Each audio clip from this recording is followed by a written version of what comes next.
Yeah, okay, we are live. Very good morning to one and all. I welcome you to this beautiful sunny Sunday morning. So, on today's morning, we at Indian Academy for Clinical and Dental Genetics, we are hosting another useful discussion session. And the topic of today's discussion is saliva, which I wonder why is still considered as an underestimated fluid. So, today we have a few pioneers with us who will be discussing their insights, their stories of how they started with the saliva research in their part of the world, what were the challenges that they faced, and what is the message that they want to give to the young researchers. So we have our guest who will be joining us shortly, and we have Dr. Gargi Roy Goswami ma'am with us, who is a founder and director of Indian Academy for Clinical and Dental Genetics. I welcome you, ma'am. Thank you, Udita. Very good morning. And I think others who are watching us from other part of the world. So good afternoon as well as good evening to them. Yeah, Udita. So, ma'am, as shortly we'll be listening from Dr. Sonia also, and till the time she joins, let us discuss about the various aspects of saliva. So, first, ma'am, I do not understand why saliva being such a unique, such a precious biofluid, which is all of us are now by now have understood that this is so easy to take collect saliva, and there are so many essential biomarkers present by which we can ascertain various conditions present in the present in the body itself. So, ma'am, my first question will be, what is the role of saliva in health and disease? By which I mean to ask, what are these salivary biomarkers and what is their importance? Okay, Udita, that's a very good question, I must say. But again, that's a very wide type of question that you asked. But yes, I will definitely tell you that what are salivary biomarkers in one line. I can say that these are the different types of entities or any type of molecules that you can think of that might be present in a human body or that we talk about with respect to blood. So I think that's all is present in saliva. So like particularly we have starting from the own entities that are produced inside our cells, like let's say if we tell about the metabolites, like metabolites that are being formed after metabolism, uh, any kind of ions, then we have several enzymes, and I think we all know about it, like we have talked, like as particularly as dental professionals, we know that what are the functions of saliva. So all these functions comes from the entities that are present. So we have proteins, we have nucleic acids inside, we have microbial entities, and dissolved gases. There are so many things in saliva. So in a nutshell, if you ask me that what are salivary biomarkers, so as a whole, all these entities which can be quantitated and which have I mean, when I say quantitated, because if you're talking about any diagnoses, as you also asked me that how, you know, how this is related with the diagnosis of disease and thing. So whenever we tell diagnosis, so something which should be measurable, something which should be stable. So all these things are kind of properties of biomarkers, I must say. When we can understand a particular entity as a biomarker, so any molecule, I just put it that generic, any molecule which is stable and which can be which is present in enough amount in saliva, that can be estimated. So in that way, these are salivary biomarkers. So it's all molecules that are present inside the saliva, and it's a very versatile fluid. If you just see it that way, we have everything inside it. Yeah. Yeah, ma'am. So I clearly understand that there are various wide applications where the saliva can be put of good use to. Right. But ma'am, still there is a myth. There is Hmm. a myth in the general population that all these salivary studies, they are more of research based. Hmm. So, ma'am, I would like you to kindly clarify how, if someone is a dental clinician, so Hmm. how someone can benefit and apply this knowledge of saliva into their daily clinical practice. So I Okay. seriously want you to address this question, because this is something which is more of a myth, and this is just being circulated from one population to the another, and people have a mindset that this Correct. is something which is very nice to do in labs, but it is of not much use when we come to the core clinical dentistry. So please, ma'am, this is a huge Yeah, question. I think Udita, that's very nice. And Udita, just give me 1 second. I think uh, I have to just talk to Dr. Sonia. I mean, I'll just take a bit. Okay. Yeah. So actually, when you're talking about general dentistry, no, or in any dental clinic, there are certain aspects which I will just highlight on saliva. Uh, I'll just do that. Uh,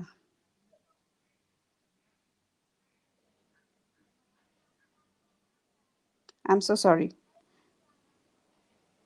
Okay.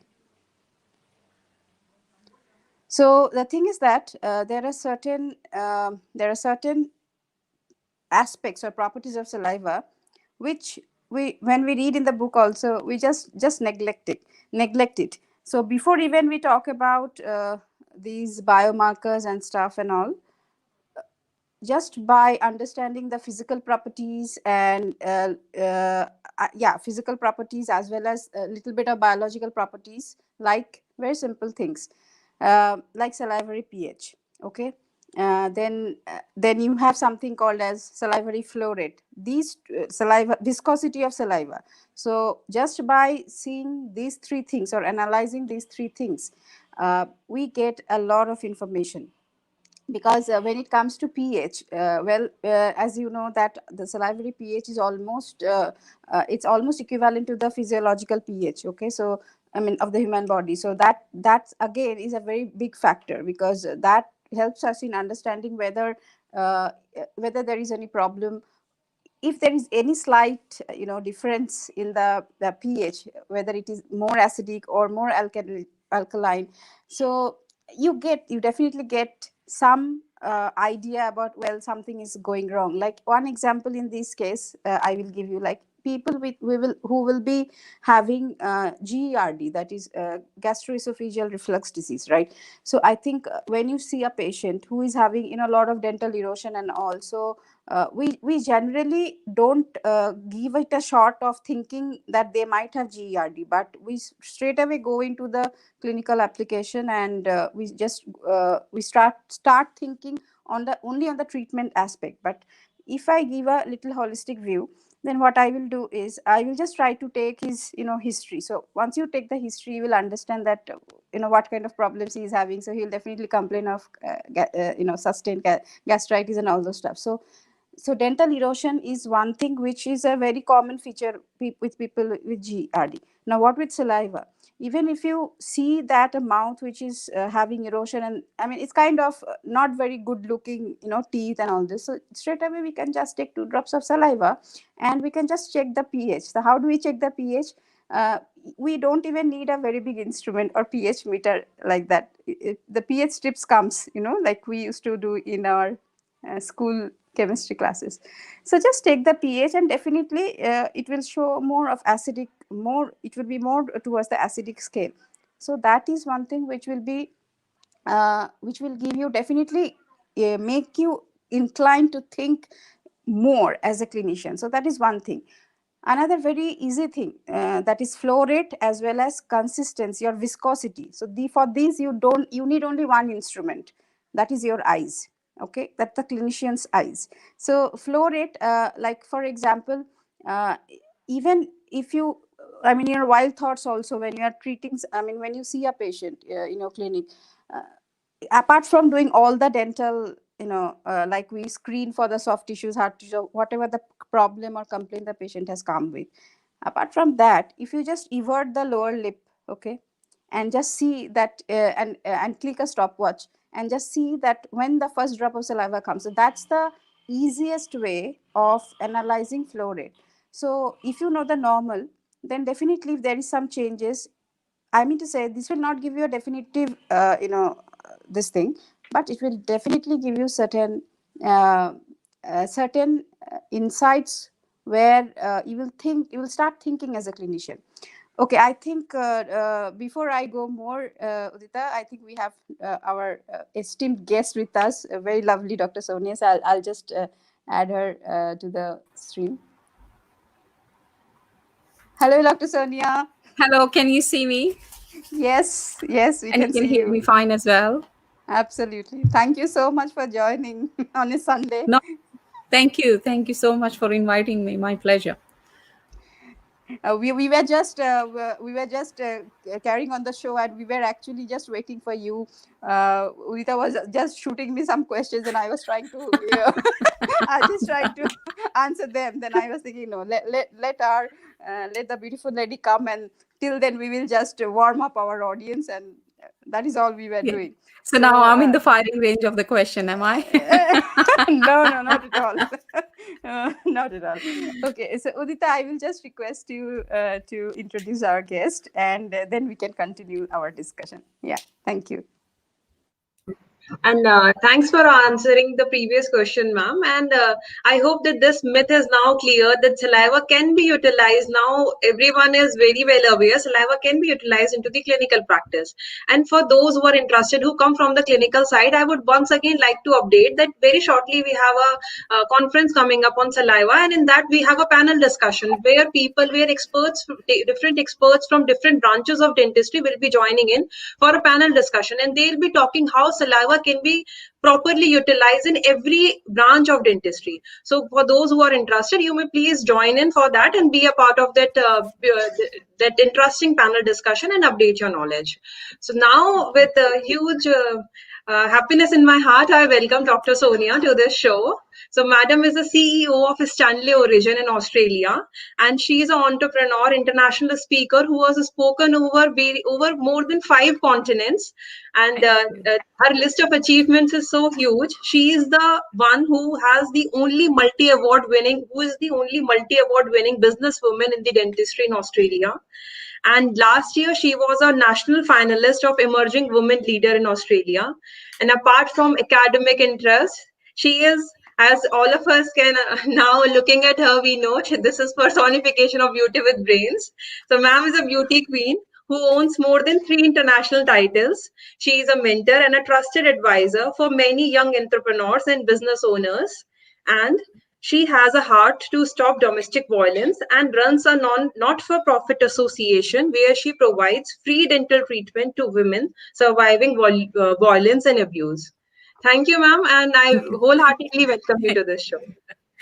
My head is so weak now. I'm gonna get stuck in my door. Thank you so much. Thank you.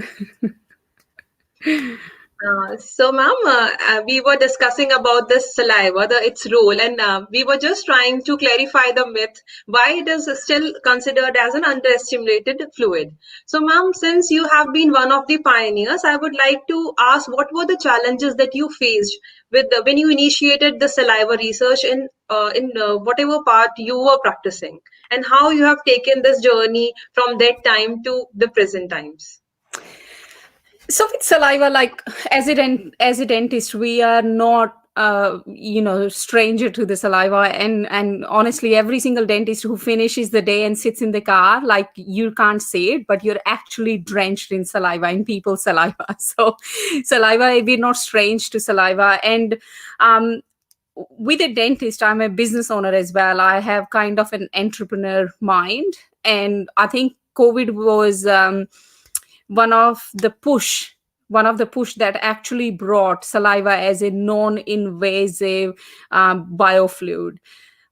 If we look in the history, one of the biggest change and the how saliva came in limelight was when AIDS, because AIDS was considered as such an infectious disease that it pushed everyone say, how can we actually go non-invasive or contactless? And that's where saliva came out as a hero. It came out as one of the biofluid you can use to actually detect AIDS.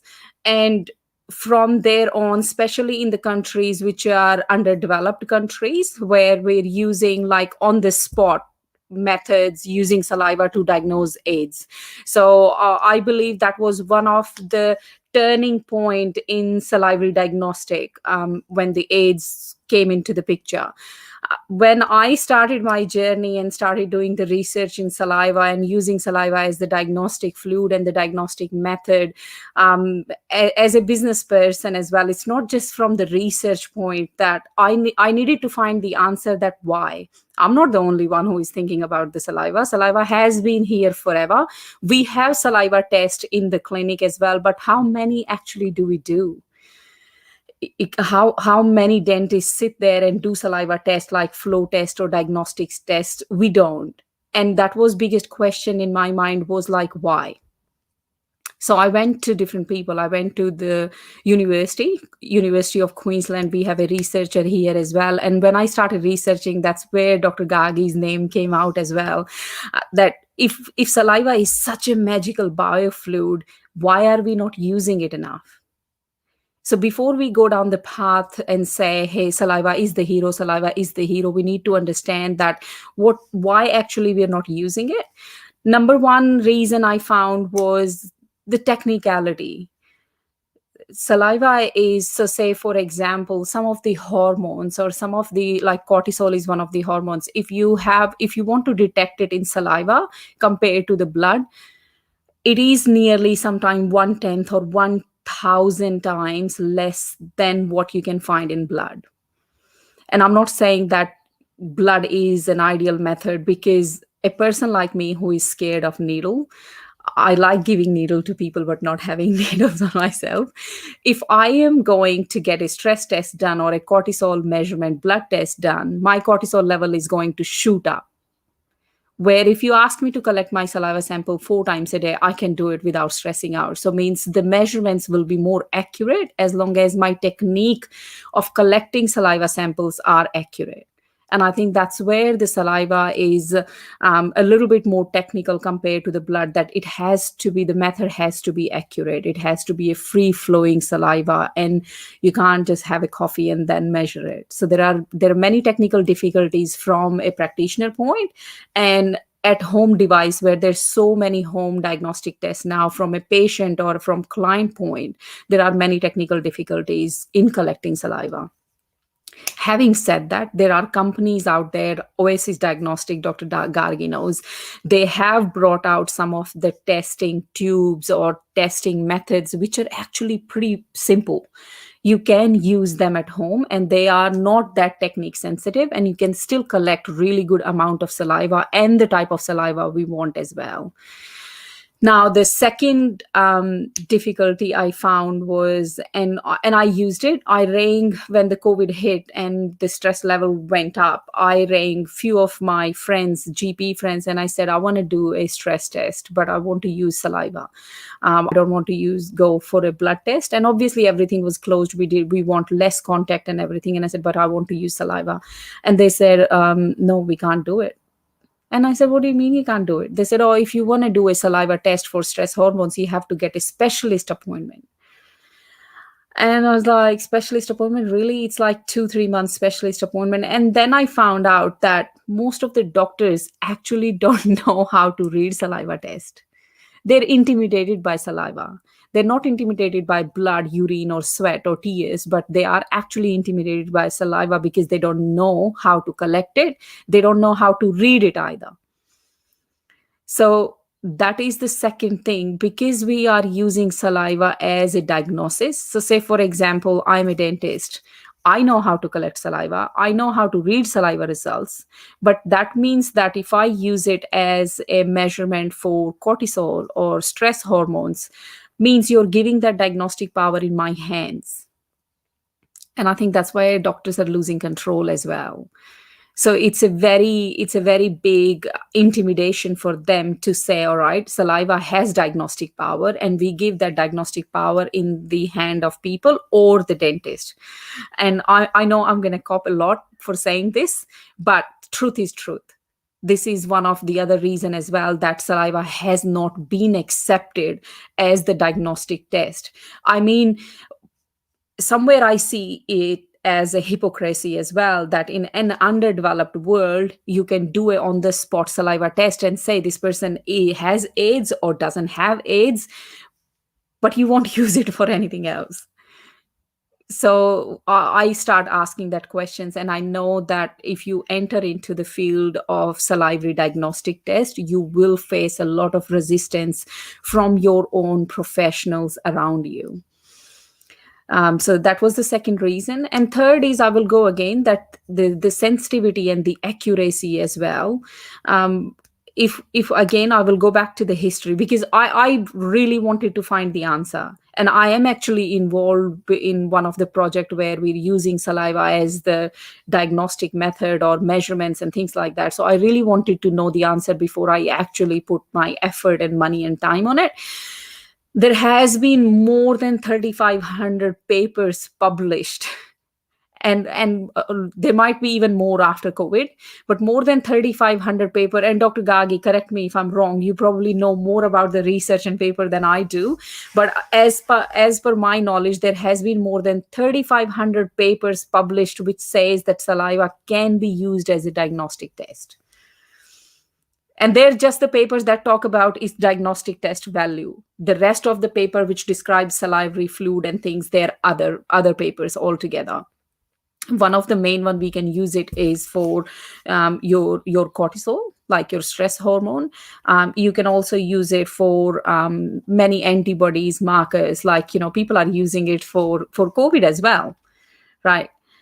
They're using it for PCR. Dr. Gagi, I would like your help here as well, like if you can tell me. You're you're perfectly right. Yeah. So yeah, do you want to add on, like which are the conditions where we can actually use, or which are the biomarkers which can be measured by saliva? Do you want to add on here? Yeah, actually, we were speaking just before you joined. Like Udita asked me that what are salivary biomarkers. So actually, when we say biomarkers, is basically any entity that is present in saliva. It can be ions, it can be enzymes, because we have so many things. Whatever we have, basically we in blood.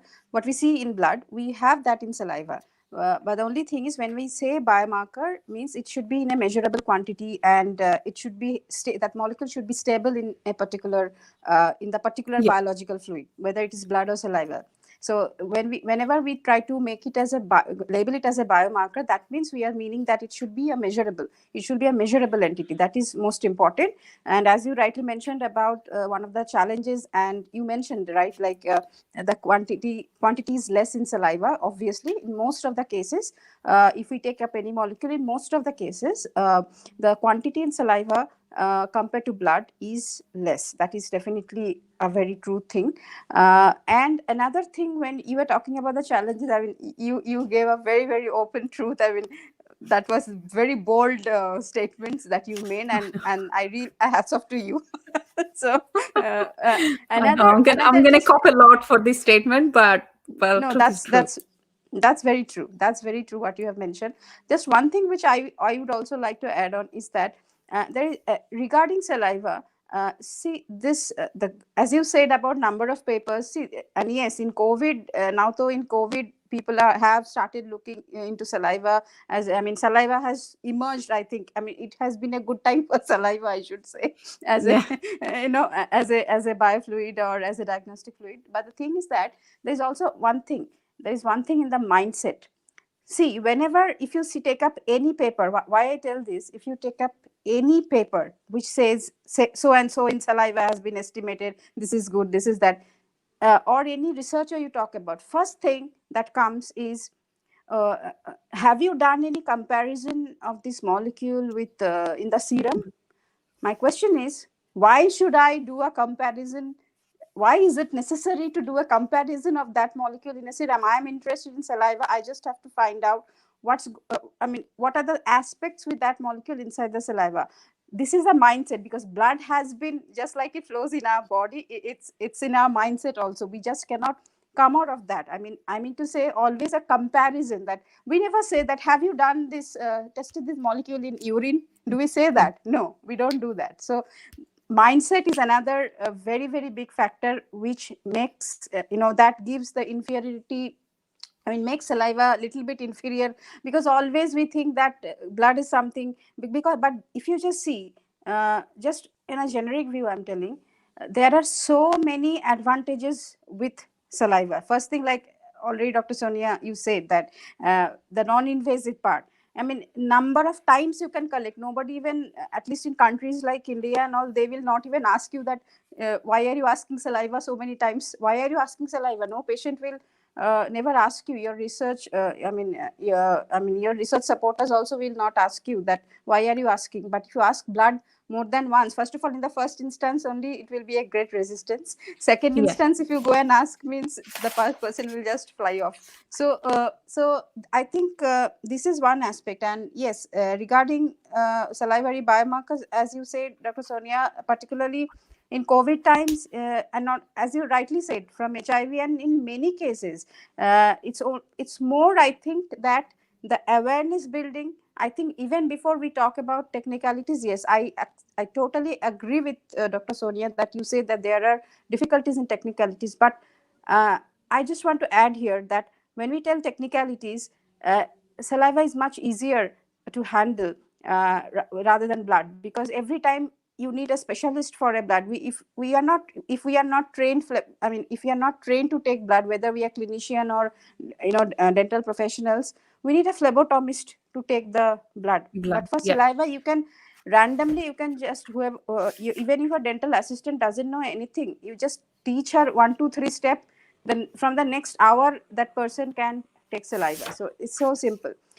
So I think two things which we should be doing is, like, as a researcher community, or as a if we are really getting interested towards this field of saliva, I think there is a need of change of mindset of the people. We should work on that first. Second is, creating awareness is very, very important, because people out there don't know. Now, Dr. Sonia, you said that you delved into the area because you wanted to find the answer, and you came up with this number that there are more than 3,500 papers, and I agree to it. And if you see very few publications, I mean, if you see the number of review articles which are being published, it's same thing which has been spoken every time here and there.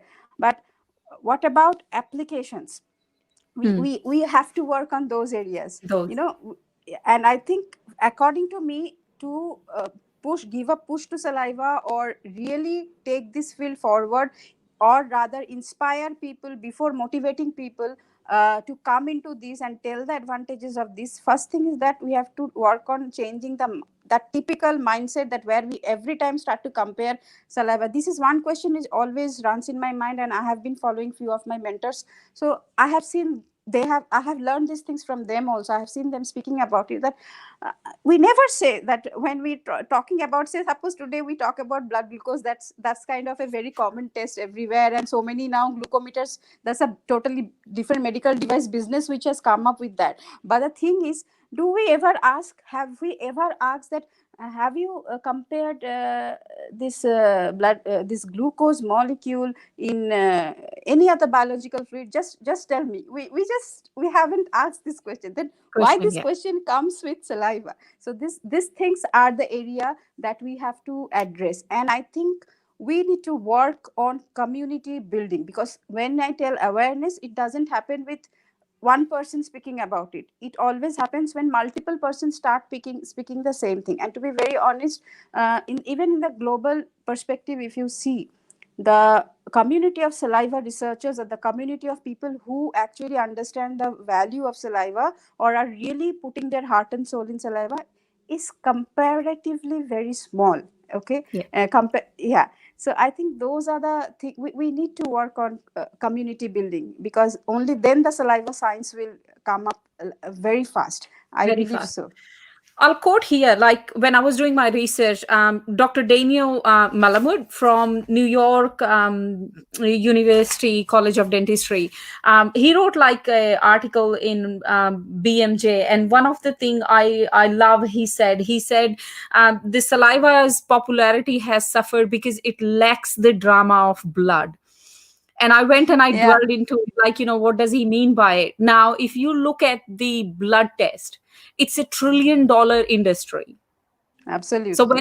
when you're building the community of the saliva test, or saliva as a diagnostic fluid, you're actually threatening that community. And we are all we like, the human mind, it works how the information is being fed to us. So say, for Correct. example, again, I will take COVID as an example. Since the day the COVID came into the picture, all we talk about is the vaccine. Yes. like if we look at the results, they are very close to actually developing a drug compared to a very successful vaccine. But no one talks about the immunity, Correct. right? Correct. They're ready to put trillions of dollars into vaccine, but they're not ready to put money into the saliva as a test for COVID. Yes. So again, it's like we are so, like, drawn to the fear and the drama, and I Mm. think that's where the blood takes over as well. Now I agree with you where you say, medical devices, and I, like, I've just we've just filed a patent on one of the Yeah. devices that will be using saliva. And when I was doing the research, it's the same thing. Like they're developing a sensor that will sit on your hand and will use your sweat to Correct. detect glucose, to detect cortisol. All right. And when I was reading about those research, it's like, okay, you're saying the sweat is better, where you have to actually, now they're saying that what they will do is they will electrically stimulate this sweat production. So, Like you can go to that length. How many people nowadays sit in the air con, and you're saying that that will be a more accurate device than something that will actually test your saliva? So we need to ask the right questions, but sometimes we actually need to challenge it as well. I think absolutely. as a saliva, we're put down so much that we're not that brave heart that we can stand up and we can say, hey, look, I challenge this. Right. But ultimately everything comes down to where the money is, who is putting the money in, and who are you challenging. And as an entrepreneur as well, like you look at all those pictures, because at the end of the day you can talk about it, but you still, like, if you're developing a test or a device or something, the money has to come from somewhere. And when Absolutely. your investors see that, look, the blood is a big field you're challenging, and then they might actually shut you down completely. They might not actually approve it at all. FDA might not approve Mm. it, TGA might not approve it, and then that's where you actually come into the hurdle. um, but I think we need to develop such a strong sense of awareness and community as well, that Yes. we have courage to ask the right questions, and plus courage to challenge as well, because there's so Absolutely. much in the field of sweat at the moment. And I'm like, but hang on, like you will electrically stimulate my sweat so that you can actually diagnose glucose in it. What about the saliva? And Correct. again, I can see it, because as like people I'm working with, they straight away go, they're like, okay, just because you're saying so, because saliva. So everyone is just so scared of going into your Hmm. mouth and doing anything in your mouth. They go like, oh no, urine is easy, sweat is way easy. So if you look at the companies who are developing sweat sensor on the skin, like most of Right. them, they're not dentists. They're not dentists. Correct. And Yes. it's because they're not scared. They're not scared of the sweat. It works, it doesn't work, it doesn't work. But whenever you talk about, they're like, oh no, mouth, no. And I think that fear, or that intimidation, or that fear of unknown as well. In Yes. Yes. dentistry, like dental Absolutely. phobia is one of the biggest phobia on the earth. Yes. Dental Yes. anxiety. Absolutely. So I'm not a strange if they say like, oh no, we don't know about the saliva, or we don't want to touch it. But that's where, as a business person, I see the opportunities as well, and I will encourage, like, young minds, that Absolutely. you are not weighed down by that fear yet. Once you enter into the field, maybe you will be. So you have actually courage to ask those questions. You are the leading path. All the young minds, like, take the support of people like, Dr. Gagi, or all the Oh, come researchers who on. are behind Yeah. you. No, seriously, like, I look up to you as well, that, you guys are the people who do the research. And if we have support of your knowledge, we can actually lead forward and say, hey, no, we're gonna do this. And Yeah. we ask you the question, that why. Same thing, like, you can diagnose the serum antibodies and things like that, but then do you compare it with the saliva? So then Correct. why are you Exactly. asking me, when I know that? And especially, like, some of the hormones, some of the Hmm. cancer markers, they're actually Hmm. free flowing in saliva, so they're actually better detected in saliva. Absolutely. And they're detected at an early stage in saliva compared to the blood as well. And it's been proven. So why do Yeah. I have to prove it? But yes, I understand that when you have people's lives in the hand, you're making diagnosis, you have to. But yes, if I have to, like, as a business owner and as an entrepreneur, if I have to go to that length, I will put my money and effort in actually producing those results as well, and do some Absolutely. studies where we are comparing it with saliva and the blood, and then I will see your questions and how I will see who is going to stop. Yeah, exactly. Exactly, Dr. Sonia. I mean, I agree totally with what you say. And yes, as you say that regarding, challenge. There is challenge in every field. When blood came, maybe we are in a different era. When blood was coming up as a diagnostic fluid, we really don't know that history. What challenges people have been, researchers or entrepreneurs have been facing that time. Because the thing is that we can't just keep talking about challenge. And the same way in your tune, I will just say that. It's more about just coming out of your that closed box and just see it in a more wider way. Because Yeah. anything when you start something new or do something in any field, there is challenge everywhere. So since it is challenging, so we will not do it. I mean, I don't find Yeah. any logic behind there. As well as very important thing that you focus, Dr. Sonia, is about collaboration. Because I Yes. think like to do proper science, or it's not only that we sit and do inside the lab, it has to come out and it has to serve the people. As a clinician as well, I think that should be the mindset of, if that is the mind, that should be the mindset of most of the clinicians. Because it's not a rocket science that we are doing. I mean, there's nothing much in this. It's just about we use each other's expertise, and we come up with something which the society will benefit out of it. As well Yes. as we run the show. We need money to run the show, because we need money to do do diagnosis. We need money for doing good research, because nothing comes free on this earth. So it's kind of a circle. So we really need to understand this thing. And when, like, particularly here, I have seen in my experience that when it comes to collaboration, it's always something like we start thinking, what is my benefit? Doesn't work like that. Actually, No. it actually doesn't work. Because if when it comes to collaboration, and when it comes to results of the collaboration, if that results, when it comes, then that time everybody will get the benefit who are Yes. inside. So I think I can just put it this way, Sonia. And you have rightly uh, you have put up all the questions so boldly. And I think people like you are very much needed, because we need to speak about it. We just cannot shut our mouth and just talk and discuss only about review papers that has been happening. Some good researchers have been okay, some researchers are happening, very much happening. Where is the translation?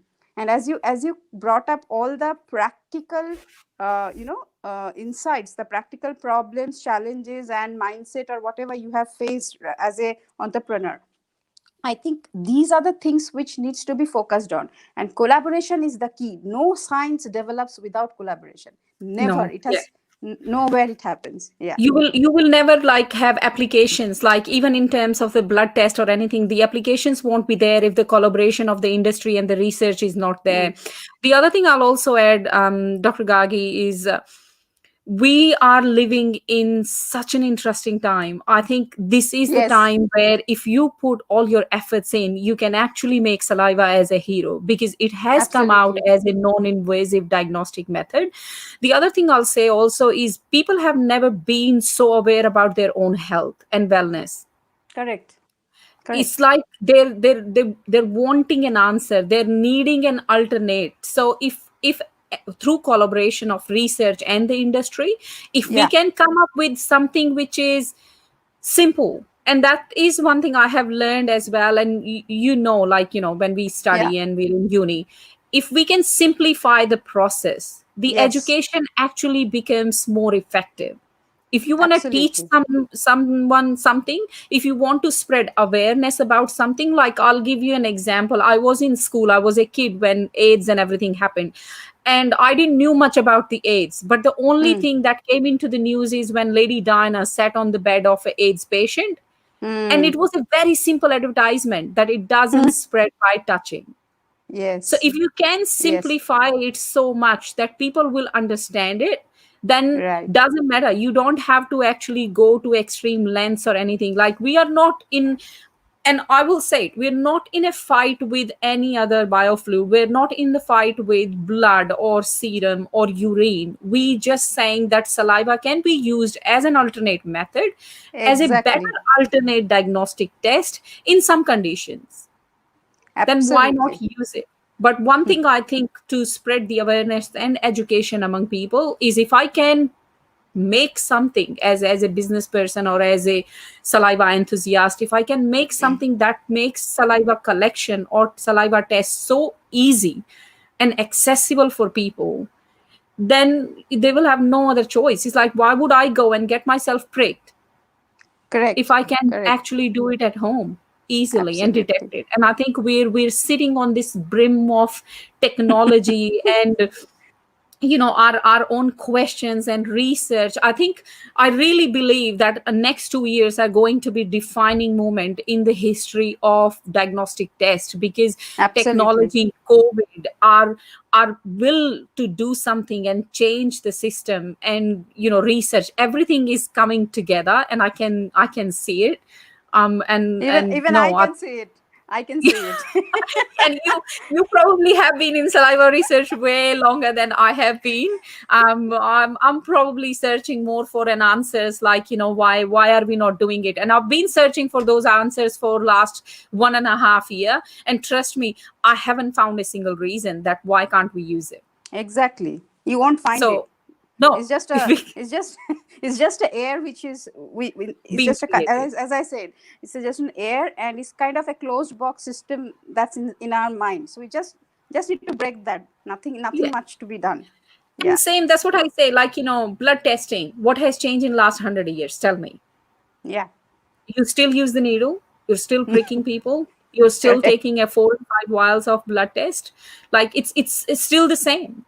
And they say, oh, Yes. when if something is working properly, why change it? I was like, no, it's not. Like, No. COVID has told you that it's not working properly. People were Yes. scared to go to the labs to get the blood test done, and now, like, the at home prick test for the blood are Mm. coming, where you can actually diagnose. They're saying nearly more than 50 diseases you can Mm. diagnose just by a prick. You don't have to go to the lab. So then Mm. why if you think that's working properly, why change it?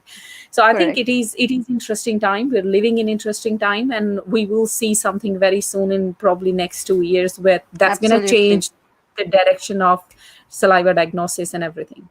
Absolutely. I totally agree with you. And I'm totally in the race.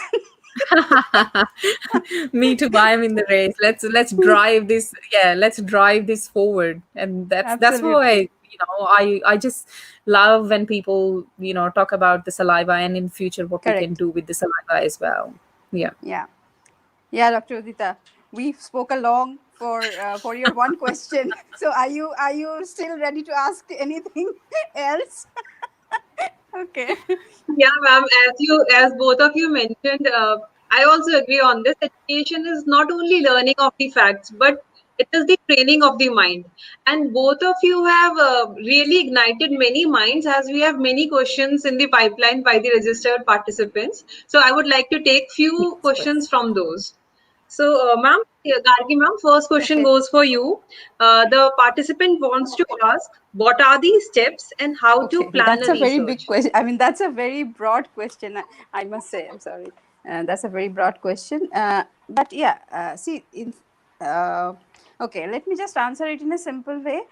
When it comes to research, first thing is that you have to. I don't know with what exact mindset you ask this question, but mostly I will tell you through my mindset. So when you're talking about research, you have to cater to a problem. So you should understand the problem statement, and you should do something in the field which interests you. If you are interested in a certain area, then you should delve into that. And why I say problem, because if research is problem solving is done in a problem solving mode, then we get something out of it which actually has a translational value. I mean to say, we it gives value to the society, which is very, very important. So first step is, I can tell you 5 points in this. First is the problem statement. Second is, you should have a vision with that. with that problem, like what exactly you are trying to solve. I mean, why are you actually asking this research question? Why at all you want to get into this? Third is definitely you need to know about the subject, you need to know about the field. Fourth is that is your knowledge. Fourth is definitely your plan. And fifth is the most important, and without that you can't do, is your, when I say plan, that is project planning is very very important. What are the things you will be doing, because there are so many out there, what are the technologies you will be using, so you have to actually work out on the project budget. Yes, and when I tell budget, next comes is money, that is your funding. So that is most important, and you should first work on that, because you, it's not that when we tell no, as researchers we have a mindset that what is there, it is just a project, we apply in some of the funding agencies, we get some 1 lakh rupees or 50,000 rupees, we will do something and we'll publish a paper, I am happy, that's I'm happy, I'm having a happy sleep.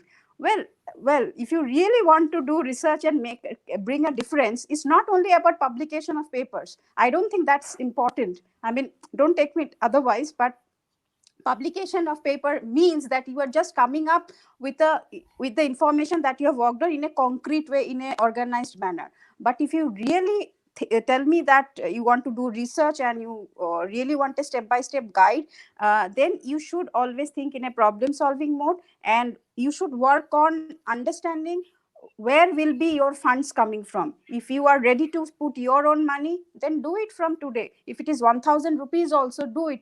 We can do research, we can start research with 500 rupees also, it's not a big deal. Yes, it might take time, it might sound that I'm impractical, but it is not so, because it's not always about big big understanding, big project budgets. We have to start somewhere, so that's important. That's why I always tell that do your planning of your research project budget. First you do it, and then you see what are the resources from where you can get the money, because once you delve into it, you will see that there are so much money out there. You just have to know to grab it, and you should have that patience. Nothing happens overnight. So that is all for that question. I'll Yeah, also add here, Dr. Gagi, like, very sure. well formulated answer. Like, and I was listening it for myself as well, because, we've spoken before as well that I'm Yeah, actually getting involved in some of the research as well. correct. I'll give you an example of what you said, right? The first step is the problem solving. What problem are Yes, you solving and how big that yes. problem is? You need to find out how big that problem is. If you want money, so say, for example, I can go to someone and say, hey, I'm solving this problem which people are facing, and it's like a 1,000 rupee problem. Mm, It's not a big enough problem if you're looking at from application point, like as a yes. investor, why would I put my money into it? But if you go into the saliva, which is solving a bigger problem in terms of diagnostic, then yes, move forward. But that is selecting that problem is very very important from application Yes, point of view. That absolutely. taking that research forward, like you're not doing it for the sake of doing it, you're doing it because you're actually really passionate about it, but you're solving problems of billions of people. We're 7 billion on this earth. I'm sure you can find a problem related to saliva Yes. or dentistry which you can solve. So yeah, no, very well formulated answer. Well done. Thank you. Yeah, Udita. Thank, thank you. And the next question is how one can go ahead with saliva and entrepreneurship. I think the best person is sitting here. I mean, better than me, Sonia will Yeah. answer this.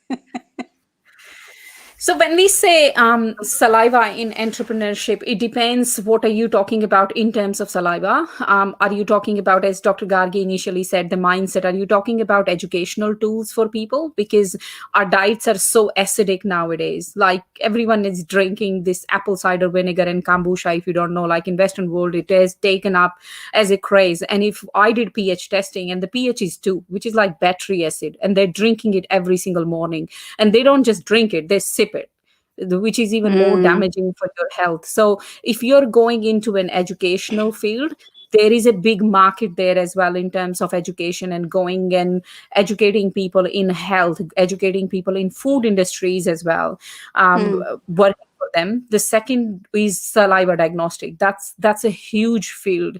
And as we mentioned before, that we are sitting on this edge where we are twisting, where we are going from everything that was done in research efforts by all the researchers. We're going into this field where we are going into the application market. So with that diagnostic test as well, like, if we can, last time I checked, there are like sure shot 27 conditions or biomarkers which you can actually well measure with saliva. So pick one and have, Yes. yeah, like, pick. There are, as I said, more than 3,500 research paper. Pick one paper and start working on it. You can't have your fingers into everything, but that is one of the easiest, cheapest way to actually enter the market. Now I'll give you an example. There was a company, get well, I think, that was started. It was listed in Forbes last week in the article. the Mhm. the girl started a home based saliva test in 2015. 2015, just put up some boxes and tubes and started a home based saliva test. She started basically for female hormones, but now you do food allergy and everything. The valuation of that company last week was 1.3 billion. Amazing. So how can we say that there is not money? Like, from entrepreneur point of view, that there is not money Absolutely. and significance and fame. Plus, where I see that article from is that brings saliva on the world map.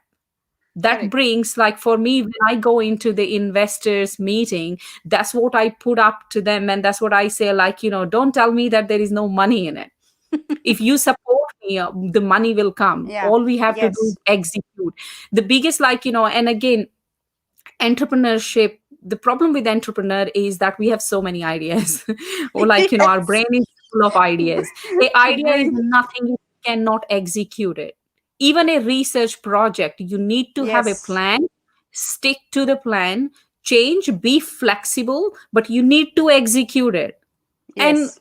failure is a part of it. If you fail, big deal. Pick another biomarker, pick another biofluid, pick another research. You should be ready to fail, but you should have this obsession and this conviction that, yes, like, if I'm starting, I'm going to finish it. Fantastic. I mean, yes, absolutely. You just spoke my mind. You just spoke my mind. That is what, that, I mean, that this is the thing. I mean, no other sentence can be added or, deleted from what you said, Sonia, because I think you just have to do it. As you also said, it's just a start and challenge and failures. Yes, as you told. And in research also, we have another thing. Many people, particularly when I try to, I'll talk about dental fraternity, at least in perspective of India. There's something, what will happen if I do this, if my results are negative? Well, I will emphasize on this sentence. In research, or when you are finding out something, research means that you are searching already a existing thing. It's nothing more than that, okay? And you are just trying to formulate all the information in a tabulated form. Maybe you are Oh, just organizing the information which is already existing. That is what is meant by research. You are just searching the existing thing. Second thing which I would like to say, there is nothing called as failure or mistake when it comes to any field, any research or entrepreneurship or whatever. It is just an experience. If more you look, I'll use that terminology only because I really don't believe anything called that. I don't believe in these words. To be today, I also got very much energy by seeing Sonia. So I'm also very bold today. Bang on the bang on mode. So I don't think there is a word which says failure and mistakes. And right now, people might think that I am trying to be a philosophical guru. No, not that. I'm just sharing my thought process because mistake and failure is our mindset. We tell that it is a mistake because you never do. You really, when you're getting a good job or when you're getting a good result out of it, you use the word congratulation, but just it's just another experience, right? So failure and yes. mistake is an experience, and more you get it, better you become, because those are the, that means, if you, I will tell you one thing, that when people say that I have failed so many times, I think that they are the luckiest people on the earth, because you get so many opportunities to find out the problems that is inside you. You get opportunities to improve yourself every time that failure thing or mistake comes in your data sheet. So I think that's a very good way. And in research, there is nothing positive or negative result. A result is a result, because you have searched it. We are not going back of you to tell you. So if you are responsible for the work, you are responsible for the results. So there is Yes, and nothing positive. Yeah. I agree with you, like, where you're saying that there are no failures or mistakes. Like, I get Yeah. so many people who come up to me and they say, like, oh, but the guarantee. And I was like, what do you mean by guarantee? Like, Gar- there is no guarantee. I might not live the next minute in terms of guarantee. exactly. And with the failures, like, anyone sitting out there who is scared of failures, I'm a master of failures. Like, same literally. same here. Yeah, ask me, like, I'll give you a little example where you say, 3 international title as a beauty pageant. In my first one, I didn't even place in top 10. Forget about like, top 5 or top 3. So like, business wise, I make mistakes and I fail. But one thing I have learned is I have become more solution focused. So means Yes, when I fail, I look back and I say, all right, what didn't work? Something didn't exactly. work, something didn't align, because when the card aligns, that's when you get the result. So what didn't align? Where did I actually make the mistake? And if I didn't make any mistake, that means it was probably not the right time. Exactly. So stop banging Exactly. your head on the wall, because otherwise you will keep failing. Go around the Yeah, wall, jump over the wall, like, just find ways to actually do it. And failures absolutely. will teach you. If you close, I usually say to people, it's like, success and failure is like life and death. When people ask, what is the reason for your success, like, I will come up with answers where, people around me, community, or I did this or I Hmm. did that. Like, it's a very gray sort of an answer. But when people ask me, why did you fail, I have a really black and white Yes, answer. It's you're right. like death. So, failures teaches you a very Hmm. strong message. So take that Yes, message, move forward. Give yourself time to be in grief or cry or definitely. drink or yell and scream. But like, give yourself like 2 hours or 2 days, but then move forward. Don't get stuck with it for 6 months and go depression, because it's a whirlwind. You will never come out of it. So have a Exactly. solution focused approach. You failed, it's fine. 2 days, take time off and then come back to it. And that's what if you want to be an entrepreneur, that's the mindset you have to have. One quote I read this morning was that entrepreneurs, no one tells them what to do, because they're trying to do things which no one has done before. And if you want a sure short answer and a plan, be a manager, not an entrepreneur. Fantastic. Yes, Yeah, absolutely. And so go absolutely. figure it out. Yeah. Amazing. Amazing, Sonia. Yeah. Looks Yeah, like we're Udita. chewing up. Udita. Yeah. Yeah, ma'am. So this was very delightful session. Both of you have given so many important practical insights, and all the participants who have been with us, they are really benefited out of it. And Thank you very, so much. as ma'am said, the number is 3,500. I think the number will increase and the quality will also increase. Oh, yes, definitely. It has to increase and it will increase. Sure. So I think we can wind up with the session. Yes, yes, Udita. Otherwise, we both can speak for the whole day. That is not a I agree. problem. But the I problem is agree. people who will be listening. Yeah. So we can I speak for agree. the whole day. And So I yeah, with agree. correct wheels, we'll wind up with the live session, with the broadcasting of the session. Background, we can continue. yes, Thank you. absolutely. So I would like to thank all of you who have gathered with us today morning on a Sunday morning and who have been a part of this. And thank you, Gagi ma'am. Thank you, Sonia ma'am, for sharing your words of wisdom with us. Thank you. Thank you. Thank you And so a much, everyone, Thank for your you. time. Thank you, Sonia, for your time and fantastic insights. And I think we Thank all got inspired. And you, true. in this Sunday morning was very fruitful for me, because again I got inspiration, a boost once more. So So that's really, we really need to keep interacting so that we also boost each other, that's also very important. Yeah. We will definitely. If we want to take this thing forward, we have to. Absolutely, absolutely. Thank you so much, Sonia, for your time. Thank you, Udita, for as usual for all your organizational skills. I mean, I am so always obliged to her, Dr. Sonia, for Udita's inputs, everything. You just tell her in before 5 minutes she'll be ready with. She's ready. Okay, are you ready to go live? Yes, yes, ma'am, no problem. And sometimes I will be scared. Okay, Udita, what we will do inside? Oh, no, ma'am, no problem. We'll do it. So that is how Udita is. So fantastic. Well Thank you so done. much. Very well done. Very well done. Thank you Yeah. so much. We Okay, need thank you. Yeah. anyone or everyone to actually do these things and move forward. No, Actually, well, thank you. actually.